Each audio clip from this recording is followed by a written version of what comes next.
ആവയ്ക്ക മാങ്ങ, ശീലക്കൂട് വെച്ച മാങ്ങ ഇങ്ങനെ നന്നായിട്ട് കഴുകി വെള്ളാംശം ഇല്ലാതെ ഉണക്കി അതിൽ ഇങ്ങനെയായിട്ട് അതിൻ്റെ കുരു മാറ്റി ഇങ്ങനെ ആക്കി വെക്കണം.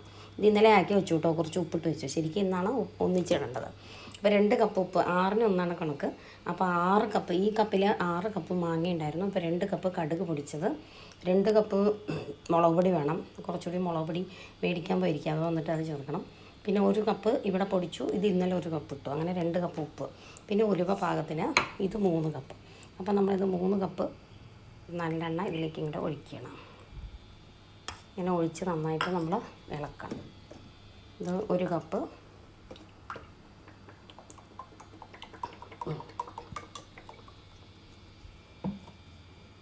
2 കപ്പ്,